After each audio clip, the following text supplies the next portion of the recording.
get my shoes and out the door. 5, I'm alive. 6, 7, 8, feeling great. Hello, loyal BYWG podcast listeners. This is Dr. Noah DeCoyer, and you know we recently introduced the Beyond Your Wildest Genes Academy. Our first course that we will be releasing is called Being Superman. Proven tools to build power and reclaim youthful vitality at any age. This is a 4-week course with 12 modules, downloadable PDFs, 14 bonus interviews, and so much more. The link for more information is www.beyondyourwildestgenes.com/being-superman/. It will also be in our show notes. Thank you again and enjoy this week's podcast. Hey everybody, welcome back to the Beyond Your Wildest Genes podcast. I'm your co-host today, Dr. Mike Akinfora, and today I have with me Toni Harman. Toni, how are you? I'm brilliant, thank you, and thank you so much for having me on. I'm so excited. We are so excited to have you on the program. Your book, I think people are going to absolutely love it. And before I get into the book, I need to read you Toni's bio first. So Toni Harman is a documentary filmmaker turned author. A graduate of Exeter University and London Film School, Toni has spent the past 20 years producing and directing films. Her credits include a feature film released by a Hollywood studio and several documentaries about childbirth, Doula, A Freedom for Birth, and the award-winning documentary Microbirth, winner of the Grand Prix Award, Life Sciences Film Festival, and winner of the Grand Prix Award Echo Top Environmental Film Festival. Making Microbirth ignited a passion for the microbiome, resulting in Toni's co-authoring Your Baby's Microbiome with her partner Alex Wakeford. Toni, welcome to the show. Thank you so much for having me, and I can't wait to tell people about microbes and why people need to start caring about their own bacterial ecosystem. Absolutely, and this is really, really an important work because we as a culture and a society, we don't think of the little things that we can't see with our naked eye. So I love the book, I love the title, and the information is truly life-changing, and it goes on and generational. But before we get into all that, please tell people, I gave them a little taste of your background, but please tell people about your journey and how you got here. I didn't start off I didn't want to be a documentary maker. Documentary filmmaking, making films about microbes. That wasn't on my agenda at all. Back 20 years ago, I went to film school in London, started making documentaries and making short films, and with my partner, Alex Wakeford.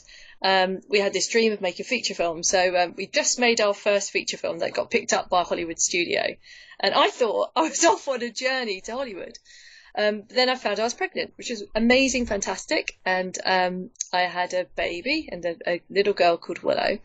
And I started being a kind of a natural filmmaker. I started becoming interested in childbirth and how it changes a person, and also kind of the different things that come into play with childbirth. Anyway, so after having a baby, I started making films about childbirth.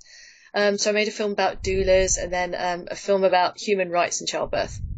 And while I was making the film about human rights and childbirth, I started hearing things about the microbiome. And so I started sort of looking into it and thinking, wow, there's something in this. And then we interviewed, we were lucky enough to, but actually it wasn't just the microbiome, it's like epigenetics. There was something happening in childbirth which seems to have an effect on the immune system and changing a baby's immune system with lifelong health consequences. So myself and my partner Alex, we thought, okay, maybe there's something in this. Let's have a look more. So we interviewed two epigenetic professors, and they're over in the UK, and we went to film them. They're amazing, incredibly clever people. And they said to us, the most exciting thing about epigenetics in childbirth is we don't know. These are professors. Yeah, professors. They just said we don't know. It's too early. There's ideas, and then they said to us the evidence for the microbiome is much stronger. Go and look more on the microbiome and come back to us. So we did. So we Googled literally Googled what's the microbiome, and that led us to Professor Martin Blazer in New York, and we came over to film him. And he'd just published his Missing Microbes book, which was amazing. And then we interviewed another professor in New York, Maria Gloria Dominguez Bello. And then there's another one in upstate New York, which was Dr. Rodney Deertert, an immunologist from Cornell University. And his theory, the completed self theory, was that if you don't get all the microbes you're supposed to have, and I'll come on to this in a bit, that if you don't have all the microbes you're supposed to have during birth, then this could massively affect your immune system, which can have lifelong health consequences. So all these pieces of the puzzle, and then those professors suggested we interview others, ended up with us making this documentary called Microbirth, which has now been broadcast around the world. It's won multiple film festivals. We've had over 1,000 public screenings around the world, and it's really kind of caught on. And so from writing the book, so making the film, the next everyone kept saying you've got to turn this into a book, because different people access information in different ways. Sure. Some people like films, some people want that information in a book, so we turned it into a book with lots more scientific references and a lot more research, and that's how we came to write it. So from 20 years ago, or actually 10 years ago, I thought I was off to Hollywood, but actually it's kind of, my life's taken a sharp left turn. And it's amazing, actually, all these different people that we're meeting and experiences we're having. And for the last 5 years now, I've been immersed in the microbiome. And we're already making our next film at the moment to be released this summer, which is a follow-up to Microbirth. And I can see another 3 films that we want to make about the microbiome. So it's this incredible journey we've been on. It's almost like you open a door that you didn't realise could open, and you're seeing the world for the first time, and it's in all its textures and all its colours, and it's so amazing. It's like all these secrets that need to be uncovered and discovered. So yes, that's kind of how I got to where I am now. Oh, that's brilliant, and I think you took the word that I was thinking. These are secrets. I mean, that door's been there for who knows how long, but nobody's even seen the door there. So now you guys have jumped through this door, and what I want to start with today is what exactly is the microbiome? Okay, so your body, my body, everybody's body is comprised of trillions of human cells. We know that, that's fine. But also, alongside those trillions of human cells are these trillions of microorganisms. So that's bacteria, viruses, fungi, archaea, protozoa. All of those microorganisms or microbes, they live on and in our bodies. And they coexist with the human cells. And us as a human, we give those microbes a home and a habitat. And the microbes within us, they have a symbiotic relationship with us. They do things for us. So they help with metabolism, with digestion. There's a gut-brain connection, so they could influence our behaviour and our moods. They also help protect us from disease, and because they're integral to our immune system. So these microorganisms are absolutely kind of essential to our health. And we've known about them, as in scientists have known about them, well, since they were discovered, I think, in the 18th century in Holland by, I can't remember his name, Leeuwenhoek. and he called them animalcules. And since then, so they've known about these microbes for a long time, but it's only there's something called second generation sequencing, so where you can look into the DNA of these microbes, and this has only happened in the last 5-10 years really, that we've really got to know what these microbes are and what they do. And suddenly this is the door that's been opened, where with microbiome sequencing, you can tell what these microbes are and what they do and how they are integral to the health of our whole. It's like microbe and human, so it's like we're a superhuman organism. So the whole kind of entire self. So it's a complex thing, and it does take a little while to get your head around, because that's the thing. We need to look. Because they're so integral to our health, if we don't look after our microbes, and research has shown that in Western societies we've lost around a third of the diversity of our microbiome, so the third of our diversity of species, and that's important because it's the diversity within the species that protects us from disease and keeps ourselves balanced, our microbiome balanced as an ecosystem. Wow, that's fascinating. Just as an aside, is that the loss of that 1/3 of diversity, has that, in the totality of our existence, is that been recent, or is that just over time? Is there a reason that you have found behind that? So someone like Professor Martin Blazer from New York University. Sure. So he would his hypothesis is the missing microbe hypothesis. So he would say that the combination of antibiotics, which have been available for the last 50 to 70 years, things like a C-section, even sort of chlorinated water, our antibacterial way of lives and eating processed food. All of those have changed our microbiome over 2 or 3 generations, and his hypothesis is that this could be fueling the rise of many diseases. So the rise of asthma, the rise of diabetes, autoimmune conditions, IBS, IBD, some cancers even. So there's theories about. Sure. Why they're missing. I mean, we know they're missing because scientists have sampled the microbiome of people living in remote forests, Sure. the rainforest in the Amazon. So the difference between the people living in the Amazon and our microbiome living in the West is that the Amazonian people have, a third more diversity within their microbiome than us. So they've got a third more protection against disease. And without it, so with us in the Western society, and with our processed food that we eat, which again kind of kills off some microbes, then and particularly sort of antibiotics, which by their nature they kill off sort of all living things. It's in they're antimicrobial, they're anti-life. Sure.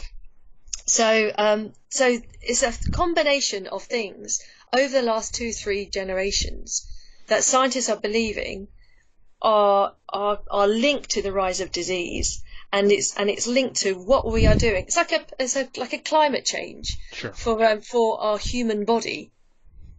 Wow, that is fascinating. Let's talk about bacteria and childbirth. Okay, so imagine, microbes, as I've just recently found out, actually, microbes play a part in conception, but that's for maybe another book. But so a mother gets pregnant, and during her pregnancy, her body changes, her microbiome changes. So in her vagina, they'll start to gather a species of bacteria called lactobacilli. So they're a lactic acid bacteria, and they become dominant in the mother's vagina in preparation for her birth. Mm-hmm. And in her gut microbiome changes, and she'll have a lot more quick energy releasing microbes. And so the changes in the gut and the changes in her mother's vagina are all in preparation for birth and breastfeeding. And then meanwhile, as the baby is developing in the womb, it's mostly protected from the bacterial world by the amniotic sac. There might be some exposure from the placenta and from the mother's womb and from the amniotic fluids. There might be. Scientists are kind of debating this at the moment. But the main seeding event, the main moment when the baby becomes exposed to bacteria is when the mother's waters break, usually during labour. So you have this gush of waters and suddenly there's nothing protecting the baby from bacteria anymore. So the bacteria rush in, they flood into the baby's eyes, ears, mouth, or they get because the baby during labour is in the birth canal, so the baby is kind of coated in the mother's vaginal bacteria, which is an amazing thing, fantastic thing. And some of those bacteria are swallowed, and they help colonise the baby's gut. And then meanwhile, as the baby comes out through the mother's vagina, the baby's likely to come into contact with the mother's fecal matter, her poo. So, and that's completely natural. That's how we're designed. I mean, that's a reason why the vagina and anus are so closely together. The baby's supposed to get a good lick of the mum's bum on the way out. And those microbes from contact with the mother's poo, they give the baby the mother's gut microbes. So you've got the mother's gut microbes and mother's vaginal microbes all colonising that baby's gut. And it's like a colonisation party going on. And then you've got more microbes from the air, and then everything the baby touches. So every kiss, every touch, every examination by a doctor, all of those, the baby just acquires microbes. And it's an amazing kind of seeding process that happens in the narrow window that surrounds birth. And then you've got the breastfeeding, so within breast milk, you've got fantastic things. You've got nutrition, you've got immune components, you've got antibodies, you've got a whole load of kind of microbial content. So you've got 700 species of microbes too. But then there's this amazing thing within breast milk, which is these special sugars which are indigestible by the baby. So they can't be digested by the baby, but they can be digested by the baby's microbes, by the microbes that have just arrived in the baby's gut. So the mother's vaginal and gut microbes, they're the ones that feed on the special sugars within breast milk. So it's like this amazing that we've evolved to be this way. This is how all mammals. This is what happens in all mammals. You have the kind of a seed and feed process where you get the seeding from the birth process of mother's vaginal and gut microbes, and then you have the feeding, which is in breast milk. So you have the special sugars within the breast milk that are designed especially to feed the microbes newly arrived in the baby's gut. And this helps train the immune system. Wow.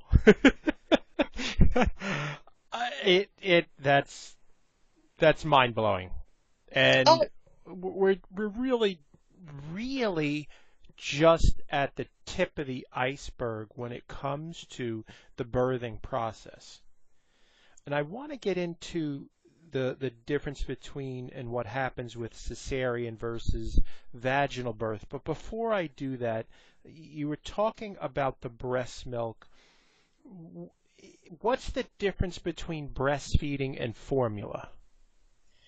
Okay, and I know this is a really sensitive subject. I mean, I had my baby by emergency C-section, and I supplemented breastfeeding with formula feeding. So I'm a mother who formula fed her baby and had a C-section. And I know this is really sensitive, and I don't mean to make anyone feel guilty. That said, so the science is showing that breast milk, as well as all other kind of wonderful things about breastfeeding, which is there's the microbial components of breastfeeding. So you have these 700 species of bacteria that are found in breast milk, and they're the right bacteria the baby's supposed to get. And plus you've got all these human milk oligosaccharides, the special sugars that are in there to feed the baby's microbes. And it's a living, breathing kind of organic soup is breast milk. Yep. And that changes. It changes to meet the needs of the baby. So as the baby ages, so the breast milk changes over time. With formula milk, so formula milk does provide nutrition, but it doesn't have all the unique, complex microbial and immune components that are found in breast milk. And it doesn't have all those human milk oligosaccharides, those special sugars, and it doesn't have the 700 species of bacteria that are supposed to be there, the specific species of bacteria that are supposed to be in the breast milk. So formula milk will have a different set of bacteria, and scientists are theorizing that the formula milk introduces bacteria, different bacteria that are not supposed to be there. Because breast milk has specific species of bacteria that are supposed to be there, and the whole training of the immune system is that the breast milk feeds the right bacteria, and so the right bacteria grow and thrive in number, and they're the ones that train the immune system. They're the ones that train the immune system to identify what's friend and what's foe. Sure. And that training lasts a lifetime. So with formula milk, because you're introducing, I'll call it the wrong bacteria, so different bacteria from what the baby's supposed to have, that maleducates the baby's immune system. It doesn't teach the immune system what's friend and what's foe. And so this maleducation of the baby's immune system, that again can last a lifetime. And so there's links between formula feeding and problems later on in life. So I mean, what the scientists are saying is that it's kind of, if you interfere with this whole process, so if you interfere with the kind of the birth and breastfeeding process, this could have lifelong health consequences. Let's talk a little about that. What are the links between cesarean and disease, a cesarean birth and disease? Is there actual links there? Okay, so I mean, there's two different theories about what this could be. So Sure. there's a theory about that it could be because of an altered microbiome. So a baby born by cesarean, because the baby doesn't pass through the birth canal, so it doesn't pick up the baby's the mother's vaginal microbes and the mother's gut microbes, and because the baby is extracted through the abdomen, the baby doesn't get exposed to the stresses and pressures and hormones associated with vaginal birth. Sure. So there's two theories. So one is an altered microbiome. Another theory is an epigenetics. So we're going to come back to epigenetics. So that because the baby doesn't go through the vaginal birth, doesn't exit through the vagina, and comes out through the sunroof, as it were. So the baby isn't exposed to the full range of stresses, pressures, and hormones associated with natural physiological birth. So the scientists are suggesting that childbirth causes epigenetic changes, or is connected with epigenetic changes. And with babies born by natural birth, they have those epigenetic changes. They have changes which are above the gene, and they could be positive and lead to positive lifelong health. So for babies born by cesarean, they're not subjected to those pressures and stresses and hormones, and so it could be causing negative epigenetic changes. I mean, again, coming back to the scientists who we interviewed, they're saying, we don't know, we can't prove it, but this is just what we believe. This is just what the science is indicating right now. Okay, so those babies born by 20%, babies born by cesarean are, research has shown that they're 20% more likely to develop asthma, 20% approximately to develop there's significant risk to develop type 1 diabetes, about 15% more likely to have celiac disease, and 20 to 22% more likely to be obese or overweight later in life. So these diseases, asthma, type 1 diabetes, celiac disease, and obesity, they're actually kind of like gateway diseases to other diseases later in life. So if you have one of these diseases early in life as a child, you're more likely to have a load of other diseases later on in life. So it's a whole trajectory of health just from the way you're born. This is what the science is indicating. Again, this is early days in the research, it's quite difficult to get complete proof. Most of the research at the moment has been on mouse studies or by epidemiological evidence, which is looking at thousands and thousands of people born, either by C-section or vaginally. But the research that we've got is all pointing in the same direction. That if you're born by C-section, you're increased risk for all these diseases. So your asthma, diabetes, celiac disease, and obesity. So I just want to dial back around because people are probably listening to this, and you have in your book, you do talk about solutions, which is really, really important, and our community loves takeaways from this. And I don't want to give it all away without folks reading the book. But before I do that, I wanted to talk about one more thing before we get into the solutions. Let's talk about the mother's microbiome passed onto and into future generations. I think this is super important. Oh my God, this blows my mind, right? So if a baby is vaginally born and is breastfed, that mother's microbiome will resemble her baby's microbiome. So there's a transgenerational aspect to the microbiome. You're passing on your microbiome. So a mother is passing on her microbiome to her baby. And then if her baby grows up and goes on to have children of her own, if she's a girl, and has children of her own, that microbiome is passed to her daughter and her daughter and her daughter. So we're looking at several generations, or hundreds of generations if they're all vaginally born and breastfed, of all having the same or very similar microbiome. And the thing is, so it's like this incredible maternal heritage that's passed from generation to generation to generation. So I was vaginally born, so my microbiome is going to be the same as my mum's, to my grandmother's, to my great-great-grandmother's, so on, all the way back to Eve, so thousands of generations. So, and what's happening with this cesarean? This is it breaks my heart because I had a cesarean, and there's circumstances for the cesarean, and goodness knows cesareans are life-saving, and thank goodness we have them. But the cesarean breaks that chain of maternal heritage. My daughter does not have the same microbiome as me. It does not have the same microbiome as my mother and my grandmother. And so it's this because she doesn't inherit my vaginal and gut microbes. Her skin was still her microbiome was still colonized, but likely to be colonized. Her first microbes to arrive were likely to be from the air of the operating theatre, rather than my own vaginal or gut microbes. So that's the thing. So this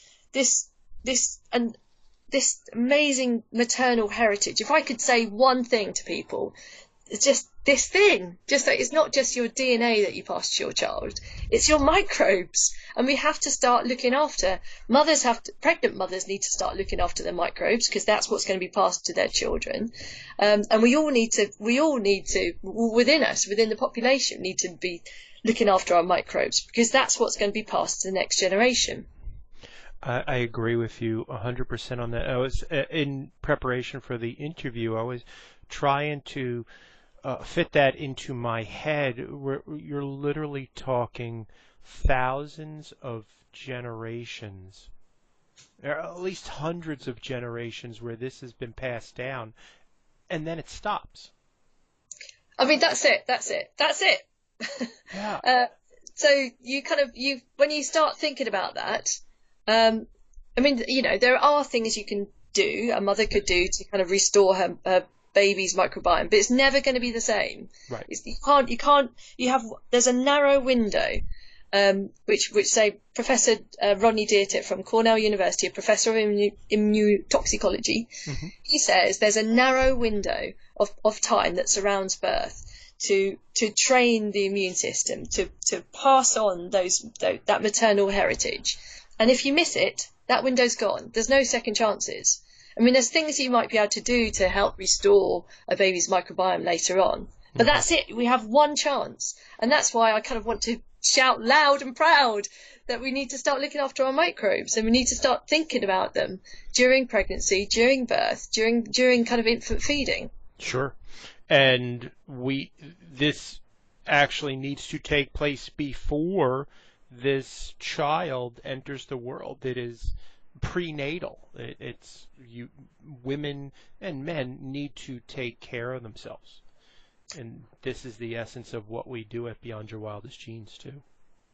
Yeah, and it's so simple. I mean, this is the subject of our next film out in the summer. Just it's things like changing your diet to reducing your eating processed foods if you can, to eating more high fiber foods, to start eating fermented foods, to get exposure to nature, to go out for walks. There's research about the benefits of getting a dog for helping your microbial diversity. There's so many things. Gardening, reducing stress. So stress kind of has a real big impact on the microbiome. If you reduce stress and go for a walk and just take lungfuls of air, getting house plants, it all helps your keeping your diversity. You want as diverse a range of bacteria within your body, because it's the diversity keeps everything in balance. And if you have a balanced microbiome, that tends to be that you're a healthy individual. When you have an unhealthy or unbalanced microbiome, this causes dysbiosis, where there's an imbalance in your gut microbiome, and dysbiosis has been linked to your asthmas and your autoimmune conditions, some mental conditions too. So and also mood. So there's links between gut dysbiosis and depression. Some Parkinson's, multiple sclerosis. These are all sort of conditions which are also being linked to the microbiome. So it's just it's looking at and things like, I wouldn't say don't take antibiotics at all, because antibiotics can be life-saving, but I think it's sensible use of antibiotics, sensible use of antibacterial cleaners. If you're handling raw chicken, then absolutely you might want to use antibacterial cleaners. But if you're not normally handling raw chicken, then yeah, maybe just washing your hands. Sure. Absolutely. All right, so people have been waiting. We've gone through a number of things, and now everybody's waiting. Are there solutions and takeaways that folks can start doing today? Okay, so if someone is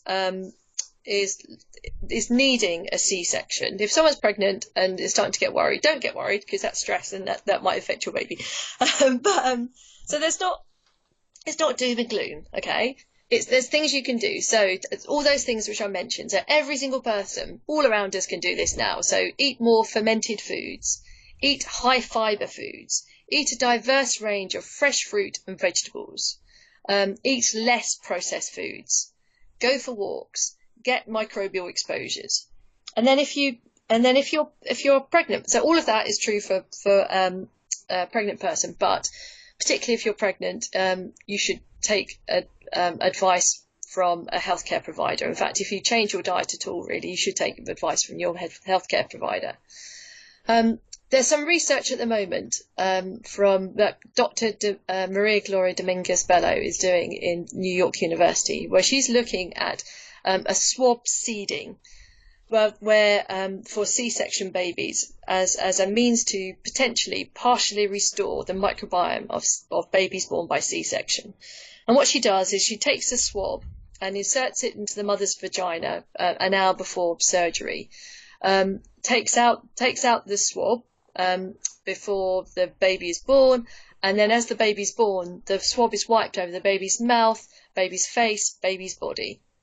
So this is basically introducing the mother's vaginal microbes to a newborn baby. I should stress this is research right now. This is there's very strict protocols for her research. You've got to be elective cesarean. You've got to be very healthy in your pregnancy. You've got to have tested negative for any pathogens.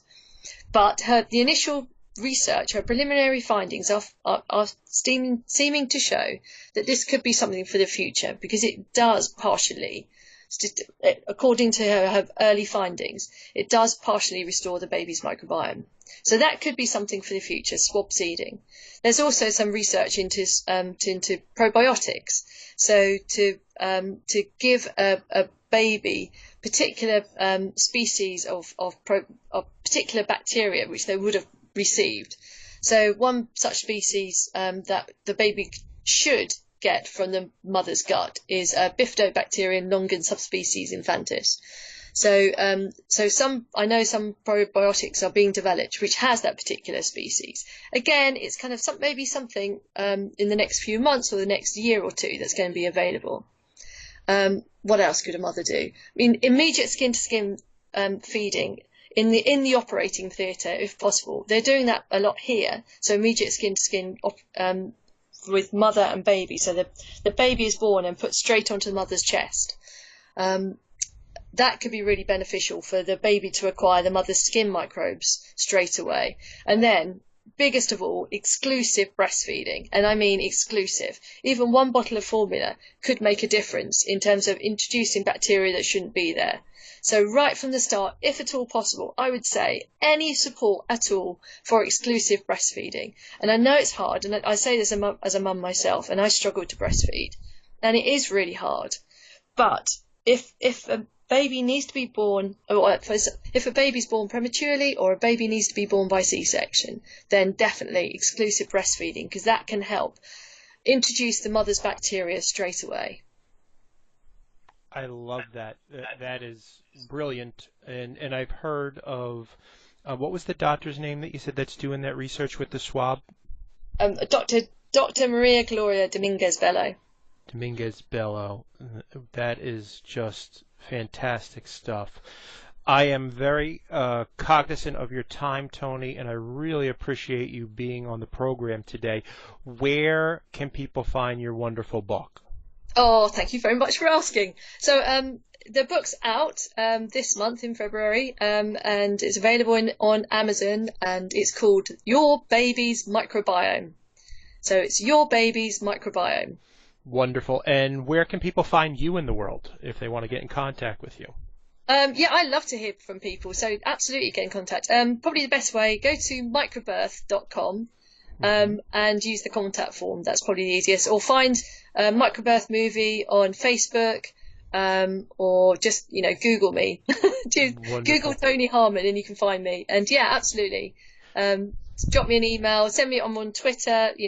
My Twitter handle is One World Birth. So our previous films, we made under the banner One World Birth. So either look up One World Birth or Microbirth, or yes, the book Your Baby's Microbiome.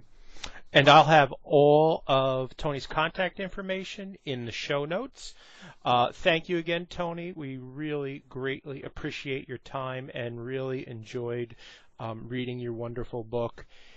Folks, if you like what you heard today, please help us to help you and leave us a 5-star rating on, I was going to say Facebook, on iTunes, because that helps people find the information that we are putting out there. Appreciate your time and have a great day, folks. Ciao. Thank you.